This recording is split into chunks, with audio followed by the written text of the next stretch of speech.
It's another beautiful Sunday afternoon. This is Rubbin'Minds. Welcome. My name is Ebuka Obiuchendo. Thanks a lot for joining us. The start of another week.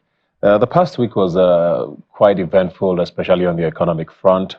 We did hear lots of policy announcements, /reversal, labor, and other stakeholders in the sector speaking up, especially with regards to new charges that the central bank has introduced, or at least plans to introduce, for Nigerians, coming at a time when so many other charges and taxes and are just burdening Nigerians at this time, coupled with all the subsidy removals that have been happening. So it's been quite a week of mounting economic pressure for Nigerians.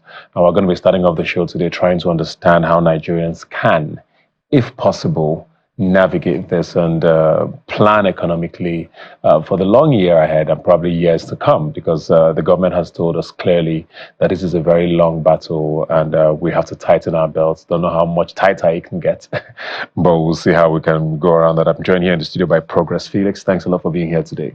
Thank you so much for having me today, Ebuka. Thank yes. you so much. So, like I said, there's a lot happening in the economy. We did hear from the central bank in the past week about charges being introduced for cyber-security.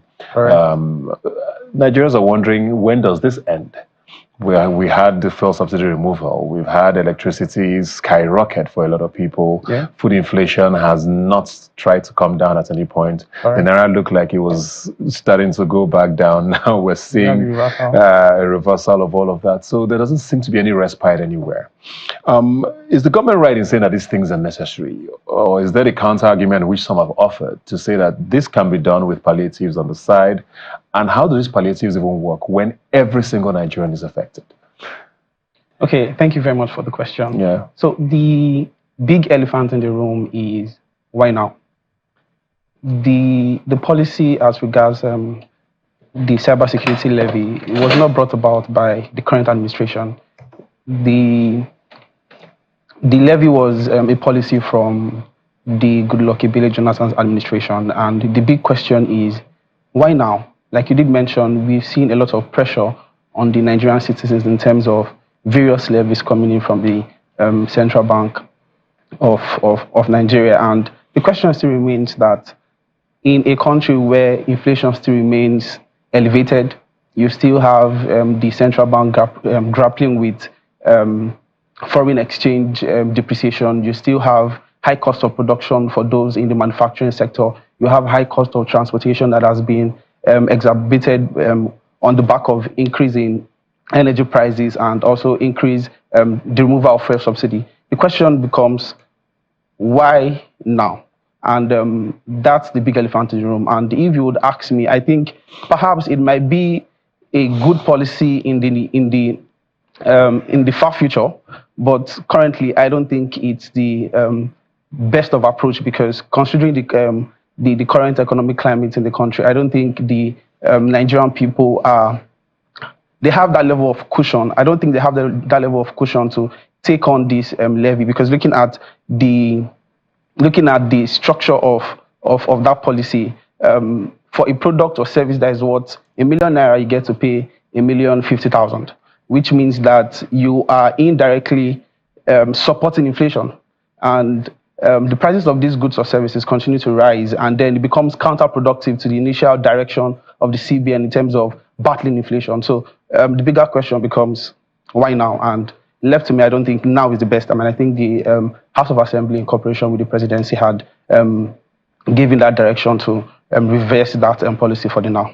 So the playing devil's advocates here a bit now. The why now is a very valid question, because like I said at the start, there's a lot happening. But there's also the argument that when is the right time? You know, we did talk about fuel subsidy removal in 2011, 2012. We knew how that ended with all the protests nationwide. Somebody even said that the current government was very instrumental to making sure that didn't happen at the time when, quote unquote, there was oil money. Correct. Much more than we do have now. That could have been a good time, but people felt that it wasn't even a good time at the time. You did mention that this policy as well was introduced by that same government at a time when there was some oil money, at least. If that wasn't a good time and this isn't a good time, is there ever going to be a good time? I guess is the question I'm trying to ask. Is this something that we can ever do without having to do this sort of hard reset that's going on now? Okay. For me, I see the implementation of this policy not as a one-off. I see it in terms of implementation. I feel the government can take a staggered approach to it, not just to weigh in on the citizens at once. They could probably have a staggered approach to it. Say, have a minimum threshold for which that levy will be charged. Let's say you place a threshold of, say, 1 million. All transfers done electronically over 1 million will attract this levy. And once people settle in on that, then you expand the basket. But the question then becomes, for a transfer of 1,000 naira, why do I have to pay a cybersecurity levy for it? So I feel you may be right saying there have been a lot of conversations around when would be the best time. But I think in the implementation of this, I think the government can take a staggered approach to it so that the citizens do not just feel the direct weight of these levies on them. Yeah, I think it's something that the central bank governor has consistently said, because people have said at least he seems active. He's trying out things. Most of them are not working. Some are working. Correct. We're seeing how things are evolving. But there's also the argument that, you know, the fiscal side of things might not be doing as much as the Ministry of Finance, you know, the government, to support what the CBN is doing. Is that what you're seeing, right? Because the CBN can only make these policies and hope that the fiscal side of things, you know, matches it, which is why even when we saw the Naira falling, some called it artificial. Inflation didn't go anywhere. It still was where it was. And people have wondered, what should the government be doing with the CBN, you know, for these things to be cushioned? We all know it's not going to be an overnight fix. Correct. But what are we not doing right yet? Okay, you had that spot on. There seems to be not a disconnect, but a lag. Like you did mention, a lot has been happening on the monetary side, but there seems to be a lag in transmission on the fiscal side. However, a plus that has happened for this administration is that we have seen some level of correlation between the fiscal side and the monetary side, such that the monetary side is not going in direction X and the fiscal side is going in direction Y. Although they are both headed in the same direction, we've not seen as much aggressiveness on both sides. And like you mentioned, what exactly should the fiscal side be doing? The central bank has done its best from the monetary perspective in terms of its monetary tightening policies, through managing liquidity, OMO auctions. I believe on the fiscal side, we need more structural intervention from the government in terms of looking at inflation. If you look at the basket of inflation, food inflation consists about 50% of that basket. And what is driving food inflation? You have high cost of production, you have high cost of transportation, and you have electricity cost. And if the government can have direct structural intervention to these sectors, you would see that most of these hike in prices that we see on the food inflation front would largely be reduced. And to also add, the government needs to support local production.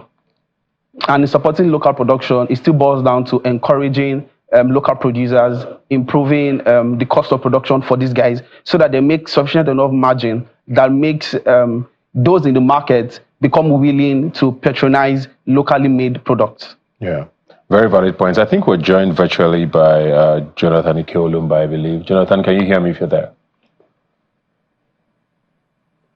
Okay, we'll get back to Jonathan. I don't think he's there. But I think what I want to ask now, because a lot of you financial people always tell us, no matter what the economic situation is, you have to have the discipline to save, right?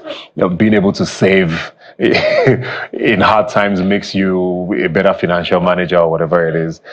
And at a time like this, people are wondering, how is that supposed to happen? I, for one, for example, have spent the last couple of weeks, all I've been doing is paying bills. I happen to be one of the band A people. And my life is, I can't even explain how crazy my electric bills have become. There's that. It doesn't mean you're still not buying fuel or diesel for your generators regularly. Right. You have all these charges that just appear out of nowhere. We know what the fuel situation is now, how much it is. Yes, the queues are away, but the price is still where it is. The Naira or inflation is still happening. So there's just so much. Is it possible for a Nigerian today? I mean, we're starting to hear, thankfully, some conversations around, the minimum wage, going up and all of that. But how possible is it at a time like this to be financially or fiscally responsible? Is that possible, you think? Yes, very possible. Just to also add that the current situation in Nigeria is not novel and is not particular to the Nigerian government. So let's put it this way, basic economics, resources would always be scarce. There won't arrive a time where you would have sufficient enough resources because for everybody. Because the needs are unlimited. Resources is what is scarce. So having this at the back of your mind that whether the government becomes good, bad, whatever direction it goes, resources will always be scarce. So as an individual, you need to be very prudent with your finances. In terms of saving to what end? I think that's a conversation that most people do not like to have. There's always that frontliner conversation of just save, just save, just save. But the question is, saving to what end? To what purpose? If you are saving for an investment that would provide you a real return on the initial amount saved, then maybe you're looking at growing your wealth. But if all you are doing is saving, there's the side of inflation that would eventually erode your savings. Where we see things like somebody says, I'm trying to save for a car, the car is 2 million. And when I eventually save the 2 million, the car now is 5 million. So you need to save with an intention.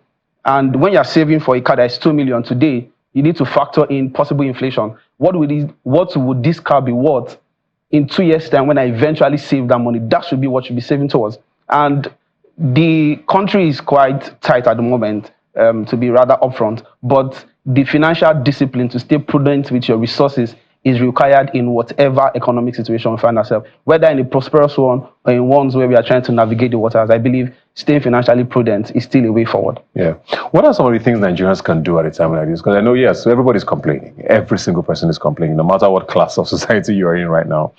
But it would be nice to start hearing, okay, is there anything we can start doing at a time like this? For those who might have whatever it is, to say, okay, maybe this is a good time to invest somewhere or to put money away somewhere. We did see with COVID, for example, while the world was in crisis, a lot of people made money then. Sure. It was a time of boom for a lot of people, especially those in tech and all of that. What are some things or sectors Nigerians can start looking at? I hear agriculture a lot. You talked about production and manufacturing as a good place as well. Is this a good time to start thinking about things in those ends? And is it really viable? And how long-term is it? Because Nigerians don't really like long-term things, especially at the time when you want to start seeing returns on your funds. Yeah, so currently in a bid to further tightening the economy, the CBN has consistently increased interest rates.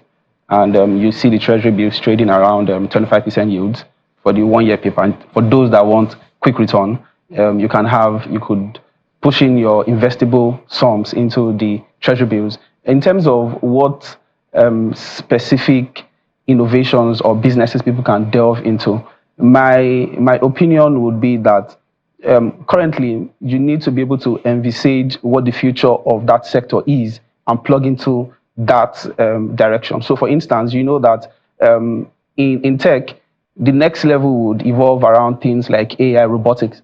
And the next question should be not just looking at what it is now, you need to be able to envisage what will be the future of that particular sector. Speaking about agriculture, not just subsistence farming, you need to be able to look at what is the next level for industrialization in agriculture and how can I plug into it. It becomes an issue if, as an individual, all you can envisage is what is currently happening in the industry or the sector, and you're trying to solve that problem. Meanwhile, the next 5-6 years, the problem you're trying to solve has evolved past your solution, and then it becomes an issue. So specific sectors, I'd mentioned tech. You could look into things like AI, robotics. I've mentioned agriculture as well. There's a lot of need for food in the country. I've mentioned manufacturing. Manufacturing is capital intensive, and which means that it's going to be an area where the government will have its eyes on things around construction as well, because those areas drive growth in the country. So there are various other sectors that an individual can look into. Perhaps maybe personal findings and personal studies can help you drill down into what specific niche you'd want to go into for yourself. Looking at the trajectory of, where the economy is now, with what has happened with the naira, with what is happening with inflation, with all those policies that we've seen from government, how do you see the rest of 2024 shaping up? More of the same? Worse? Mixed. Mixed. Yeah, so I say mixed because we've seen some headwinds. Some headwinds from inflation. I think the inflation prints for February showed some slight decline month on month, although year on year inflation was still elevated, although that number was slightly dialed back in March. But going into the later part of the year, we might see inflation, see a slight reversal in inflation on the back of what's it called again? On the back of previous numbers for the last year. So baseline figures. So those may actually impact inflation figures that would have later in the year. Inflation is actually projected to close the year in and around 28%, thereabout. But speaking to the currency direction for the country in terms of the value of the naira, going into the rest of the year, I think the world should be cautious. All investors need to be cautious in their approach going into the rest of the year. A lot can happen, and a lot would eventually happen. So the word for investors on the foreign exchange side should be slightly cautious. General outlook for the economy, for me, would be slightly optimistic, maybe mixed. Yeah. Well, thanks for giving us just a bit of a glimmer of hope there. Slightly optimistic, and Nigerians will take that at a time like this. Thanks a lot for joining us today, Progress, and we'll keep our fingers crossed and hoping that things start to, look up again. We're going to take a quick break, and we will be right back. Please stay with us.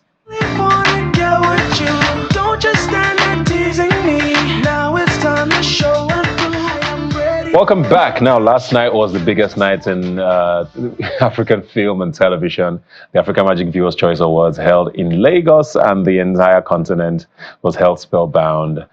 Some great winners, movies were celebrated, actors were celebrated, but it has also become one of the biggest nights in fashion on the continent, and Nigerians, love their fashion, and the AMVCA is at the pinnacle of that, and Nigerians came out in all sorts.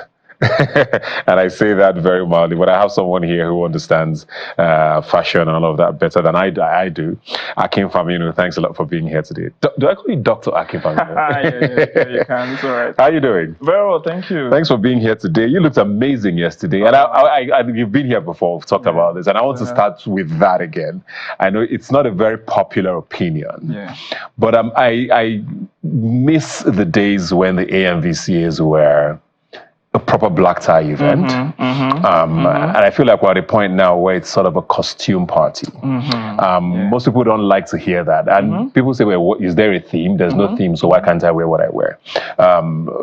Which is why I said, you looked great yesterday. You wore a tuxedo, which is what I always want to see at an event like that. But that's my opinion. I don't know how you felt about last night, generally.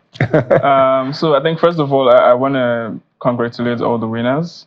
Yesterday, I mean, it was a night to celebrate film and fashion, but film first of all. So a huge congratulations to all the nominees and all the winners. Now to the fashion. So the AMVCAs, I like to liken it in terms of fashion to the Oscars, because it's a movie award night.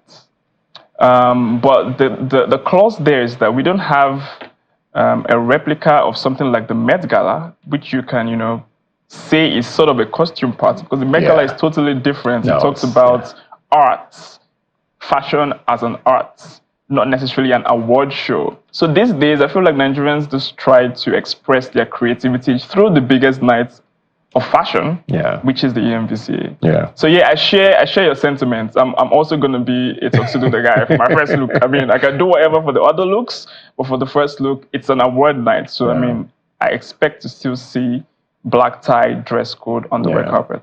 I mean, most people don't agree with me. I've been to virtually every AMVCA, maybe about 2 or 3, and I've always worn a tuxedo with a black tie. I mean, I even thought I was too edgy yesterday. That's by the way. But what sort of trends did you notice yesterday? I don't know if I saw a pattern or anything. Did you see a trend yesterday? Oh yeah, I did see a pattern actually. So the pattern, I would split it into menswear and women's wear. So the pattern I saw for menswear still in black tie was, flared pants, arts. There was still an expression of art, yes, but blended into black tie. So you had tuxedos that had paintings, you had the flared pants and stuff like that. So yeah, that was for the men. For the women, I saw a lot of structure. There's a lot of structural outfits. Some look like a costume. Others look like a black tie, but there was a lot of structure, and that was very, very nice to see. Yeah. I saw a lot of proportions and all of that, and it was very fascinating, very interesting to look at. Now with the men with the flare pants, I mean, it's going with sort of with the times now. Oh yeah, internationally, absolutely. you're also seeing that as well. Yeah. People have argued that it's a trend that's dying, but it's still around, and it looked great yesterday. Do you think it's still strong enough to last? I mean, fashion revolves. Trends come, trends go. But yeah, absolutely. I mean, I think it's definitely strong enough to last because it's very comfortable. Yeah. Compared to tightly fitted pants. To sock belly too much.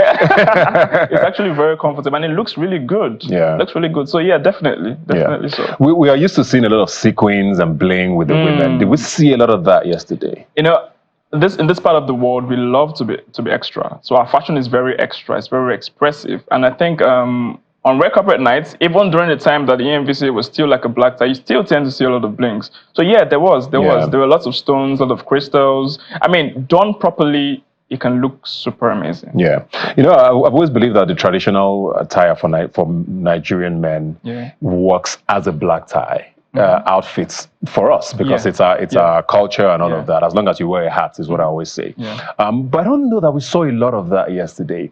And typically with the AMVCAs, you kind of see a number of people in traditional attire. I think Odunlade, I think I saw in Anagbada. I saw 1 or 2 or 3 people generally, but it wasn't very RMD, of course, looked very regal, but it wasn't very popular. Do you think the cultural night, which happens the day before, is taking away from it? Yeah. So I mean, for me, I would always substitute our culture for costume.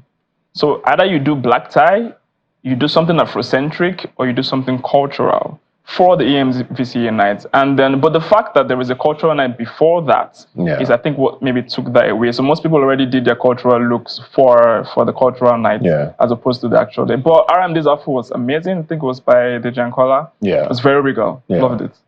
Speaking of, you mentioned the designer's name, and I want to talk about the designers and who stood out. And it looked like it was Vicky James' night, first of all. Let me start with that. Every lady who I saw sort of trending or going viral, I saw her, I was like, okay, she had a great night. Did anybody else stand out for you? So, again, Vicky James did stand out for me. Because if I'm picking my best dressed ladies, I think about 2 of them over Vicky James. So and for the men, Atafo, as usual, as always. The Jankola also stood out. So and then Wisdom Franklin. Franklin did stand out, because I know he made a particular outfit for Chioma Ikoku that I thought was very beautiful. It was in between Met Gala and I loved it. It was amazing. Let's start with people who didn't, stand out for you, or people who you thought missed the mark. Okay. So there's this particular outfit I saw.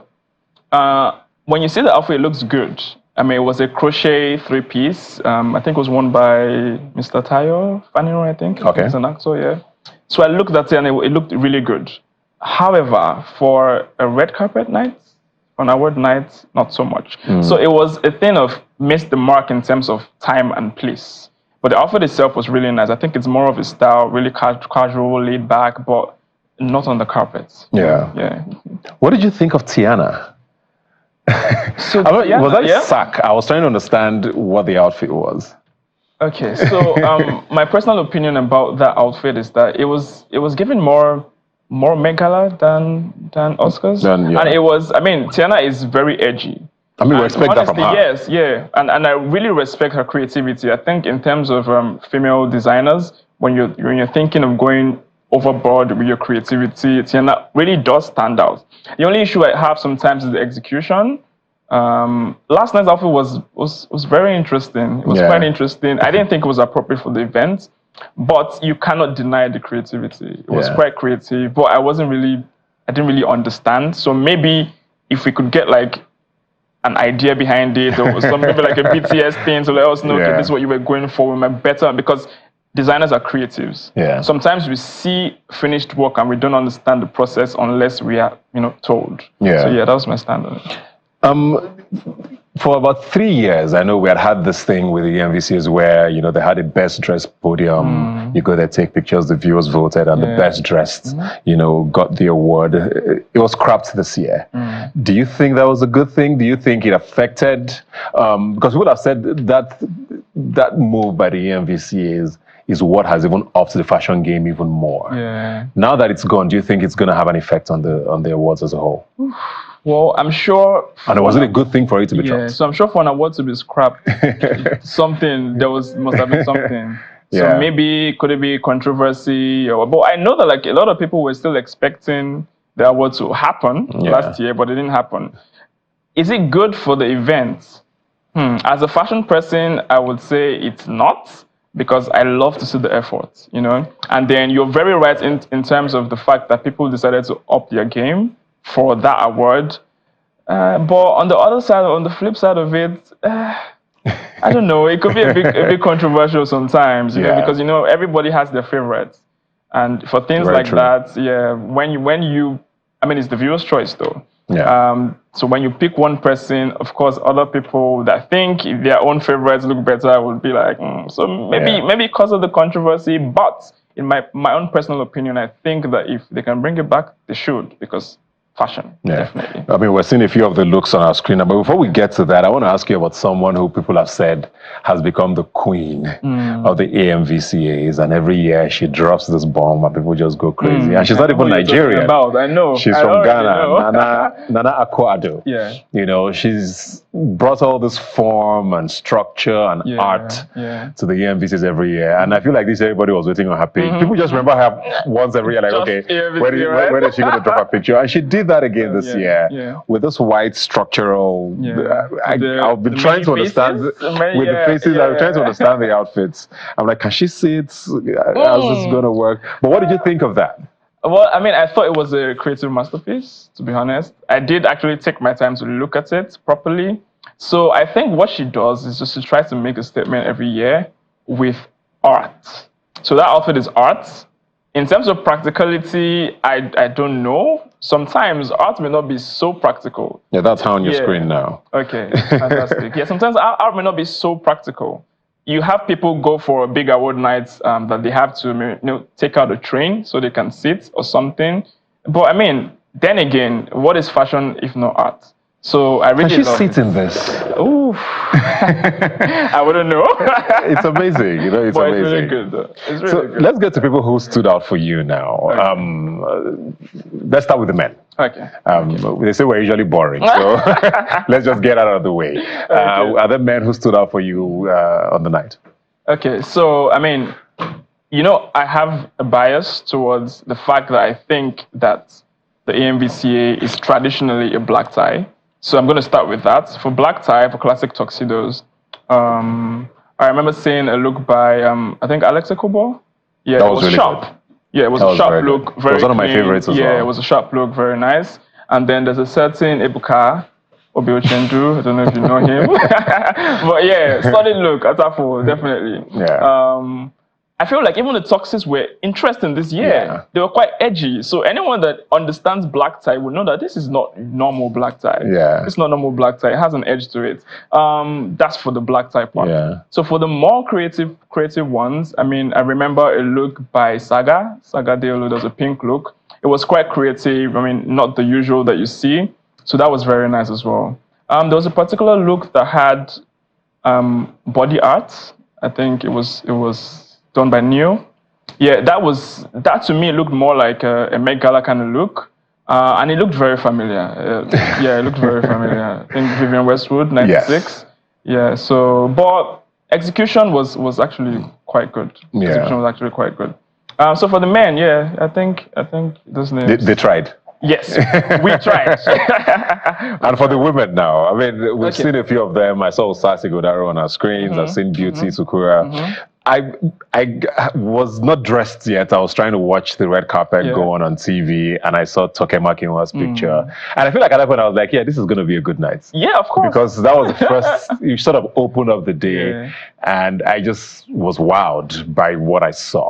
But I don't know which women made your list. So big kudos to Nigerian women. Like, they always bring it. And when I say bring it, I mean competing with any other anywhere in the world, anywhere, whatever event. I feel like if there was a Nigerian Met Gala, Nigerians are going to absolutely deliver. I agree. Yeah. So that was okay.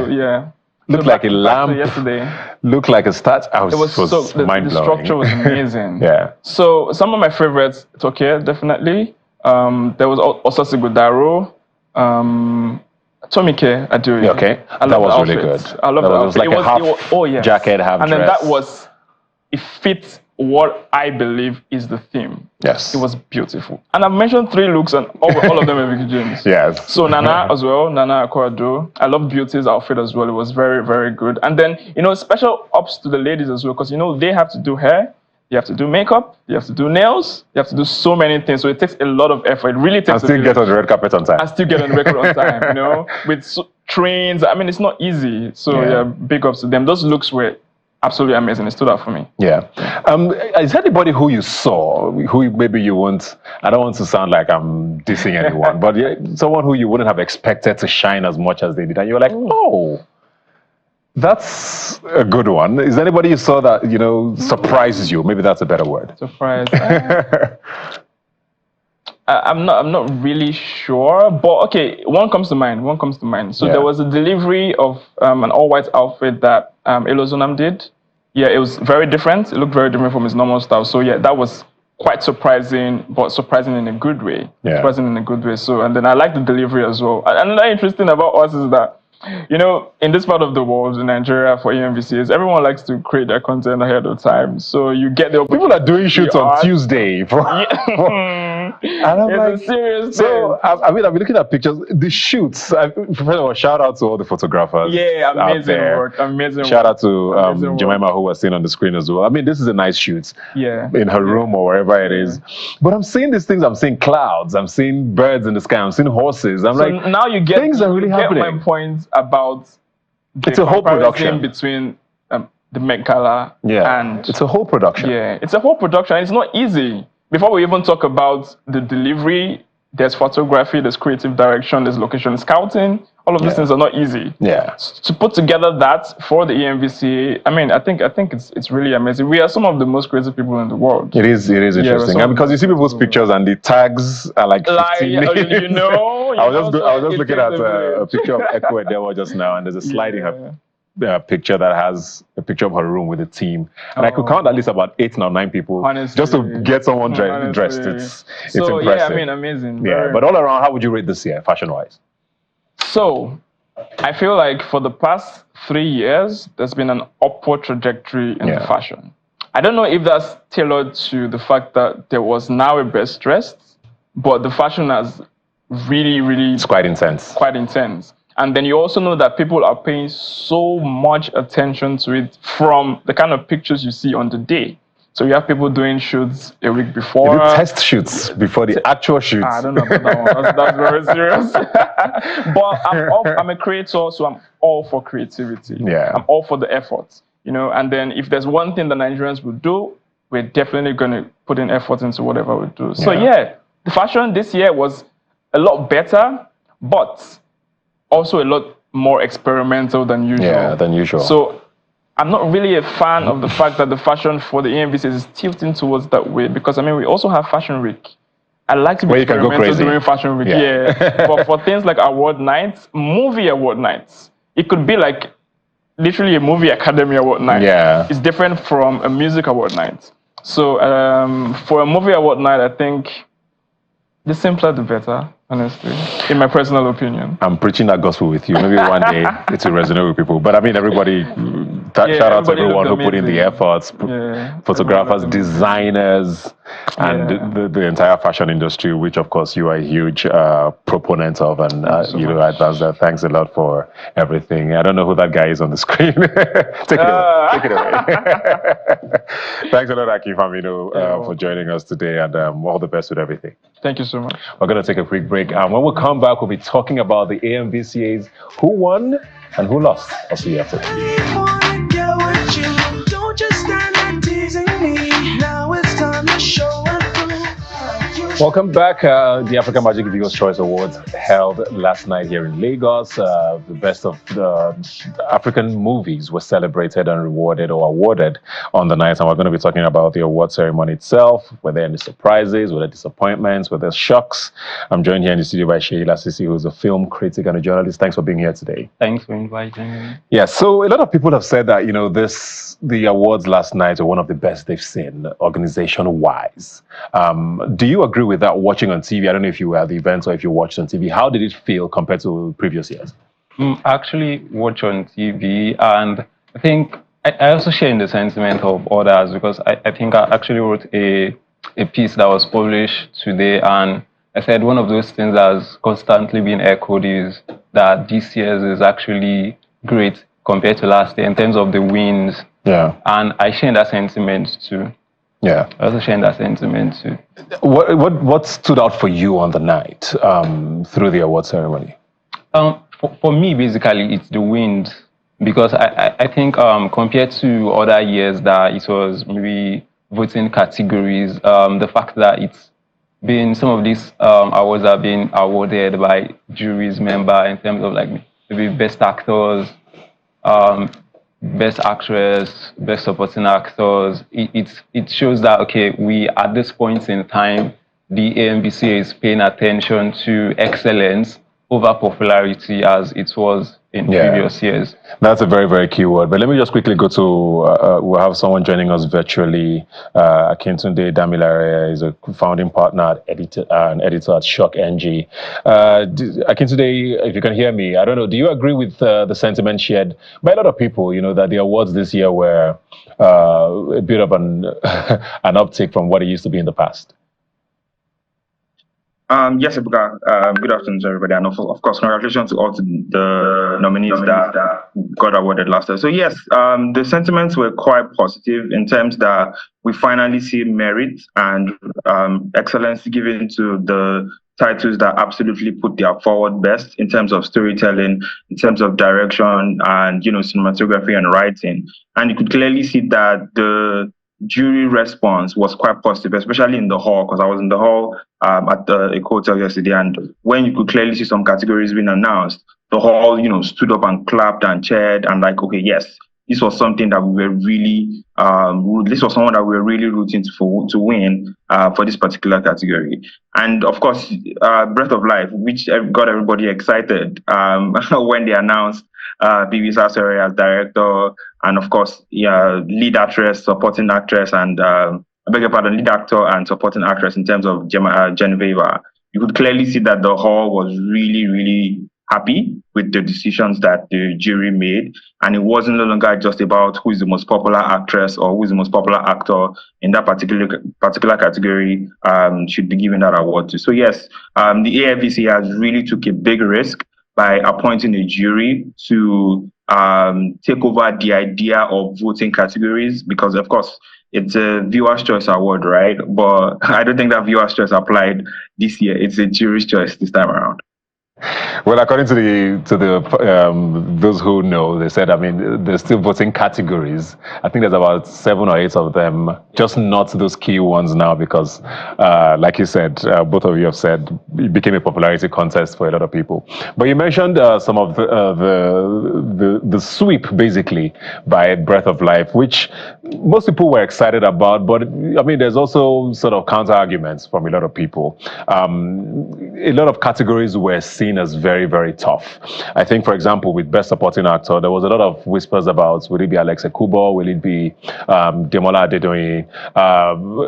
now you work in this industry. For people who would say Demola was in this movie for 15, 20 minutes as against an Alex, who was a supporting actor through the movie.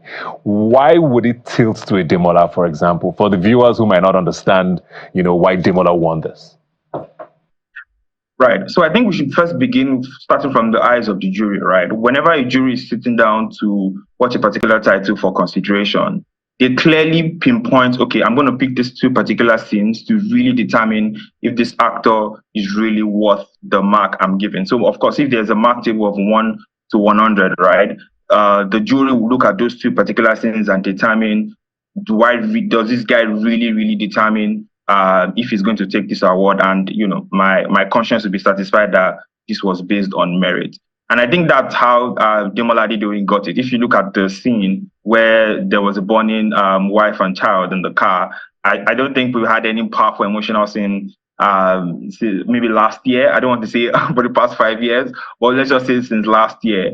And, in terms of how an actor could be so powerful on the screen and sway everybody's emotion just in under, 10 seconds. And you could clearly feel that a movie has instantly become almost like a revenge sort of like, let's say a revenge arc or a revenge character where everybody's rooting for the Demola's character to really take back his revenge. But of course, you could also see how there were certain tone and motifs and themes that the actor is really interpreting in the particular scene or in the particular movie. And that is what the jury is really looking at, right? They are looking at what's the overall theme or what's the overall genre of this particular title, and how well was this actor interpreting this particular genre or this particular tone that that was given by the director.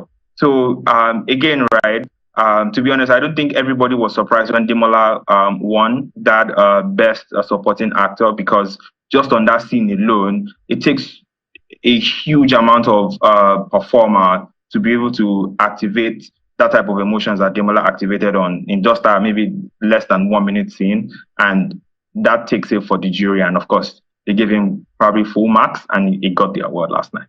Come back to you, Akintoye. Let me share you now. A lot of the categories, like I said, were very tough. It was almost a sweep for Breath of Life, but there were a lot of really good movies that came out last year. People were thinking there will be, like we say in Nigeria, they would have shared the awards to different. The Black Book was a big one. Broke a lot of records, on Netflix. We had Mami Wata, which toured festivals internationally and was getting great rave reviews. A Tribe Called Judah broke all the records in the box office. Blood Vessel did amazingly well. There's a Funmilayo Ransome Kuti movie as well, so what gave Breath of Life this edge, you think? There's people who was wondering, Nigerians, we like God, he's very religious, and there was a bit of that tone to the film, right? Did that sway, or was the movie just really that solid to have beat out all of these other great movies over the past year? It's kind of tricky because I think personally for me, yes, I share in the sentiment that, okay, these other movies are also great films in their own right, in terms of what they did, the streaming numbers, the box office returns. But I think maybe swaying to what Dami said earlier about the certain criteria used to judge some of these categories that might not be publicly available to the audience. So I believe the juries might have certain particular mark that, okay, Breath of Life ticked this box, it ticked this box, and maybe these other films did not tick the box, and maybe that's why they sway towards Breath of Life. But me personally, I was actually rooting for, especially for best movie and best directing, I was actually rooting for Sijoba Mami Waters, and even for the cinematography, obviously, because of, aside from even its Sundance win, like virtually all the awards that that it has been submitted to, it's won even at FESPACO. So I actually rooting for Mami Wata, but for Funmilayo Ransome Kuti, which is not publicly available yet, and even for Over the Bridge, that is still not publicly available. It's premiered outside the country. So there's some of these films that are not publicly available that it's going to limit the way maybe the audience or somebody like me can speak to. So I think maybe that's why they tilt towards Breath of Life. Before there was a bit of controversy, with the viewers when Chimezie Imo was not nominated for Best Actor. People could not understand it. I mean, there's also what's his name for Kuleremi. Yes, was also not nominated. But yeah, Chimezie Imo stood out for a lot of people. But then on the night, it looks like there was a big save when he won the Trailblazer Award. And that's an award most people have not really understood what it means. What does that Trailblazer mean? What have you done that makes you a Trailblazer? Do you think it was something that he deserved on the night? I actually think he deserved the award. It's not even I think, because thinking it's like maybe I'm being skeptical about it. But actually, he deserved the award because for me personally, I was introduced to Chimezie Imo through Emma-Idioso's Kasala, which also I think also introduced quite a lot of young actors. The person of even Emeka that was in Far From Home. So it was actually from that movie I got to understand who he is. So I think not nominating Chimezie Imo for Best Supporting Actor or for lead was that it created this uproar. But I think now giving him the Trailblazer was just a way to abate the audience that okay, we'll recognize that. We did not give him, okay, let's give him this. So there might be that too, but it also speaks, it's not just that, it also speaks to the fact that, okay, Chimezie Imo has done quite a number of projects in the year. I think it was in One Too Many recently, and he bodied his role also. So I think it's deserving of the award for me. Akintunde, let me come back to you now, because one of the most popular wins, I think, on the night was best, I think, digital creator, for which Lai Wasabi won. It's one of the newer categories over the last couple of years, but it's also become one of the most popular, I guess, because, of course, social media is pretty heavy. It was quite competitive there, of course. But he was nominated twice in that category, so it was almost like he had to beat himself to win, like he said on stage. Was it a deserved one, you think? And what did you think about the other nominees in that category? Awesome. So first off, I really want to comment that we have such a strong internet culture here in Nigeria, where almost everybody wants to become a content creator. If you have a smartphone and a ring light, just come onto the internet and say something interesting. But what makes Lai really stand out is that his type of jokes and the type of commentary that he makes is sort of like based on societal characters. Like you can instantly see that, oh, I know that person in the next house. Oh, I know that person on the street.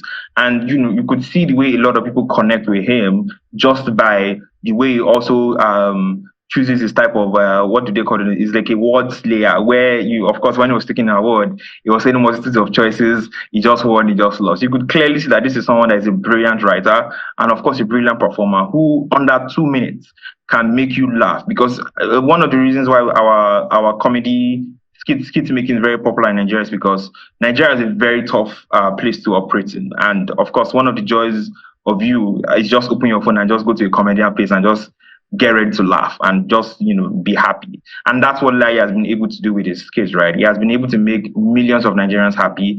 And when he won that award, which of course I think it was also a voting category, you could clearly see how the way the hall stood up for him and clapped and cheered. And of course, the internet, of course, started making comments and retweets and likes and engagements that, yes, Lai is the guy that makes us laugh and makes Nigeria happy for us, even though the economy is not shining, it's not smiling as much as it should.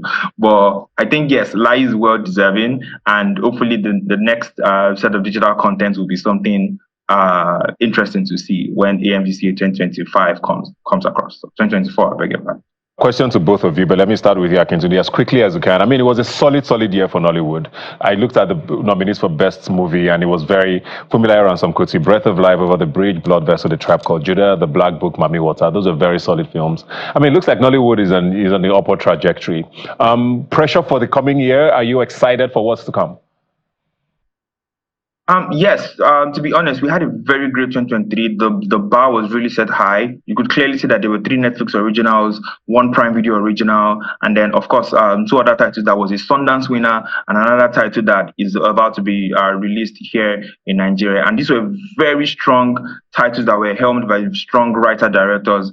And 2024 is something that producers will have to look at, that we have to beat this bar. We can't. The guys in 2023 have set a very high bar for us, and we just have to make it up to it from financial standpoint, from distribution standpoint, and of course from the storytelling standpoint, because that is really important above all. Yeah. Shay? For me too, I'm like constantly excited about Nollywood, and I think just like what Dami said, we have the Sundance winner, we have even Breath of Life that was quote unquote might be indie, non mainstream to some extent. I think it's also an indication that we're going to be having a lot of more voices coming, a lot of new stories coming into the industry. So I'm really excited about next year and what other filmmakers will be. Okay, let's start from these people for inspiration and do ahead of them. So I'm excited too. And excited also for the performances, because now you can't win the award unless you actually deliver and the jury agrees. It's no longer a popularity contest. So everybody has to step up their game. Thank you very much, Sheila Sisi. Thank you very much, Dami, Larry, Akintunde, David, for joining us. And thank you for watching as always. Like I always say, you can follow the conversation on social media. Please use the hashtag Rubbin'Minds when you send us a message. I'll see you next Sunday.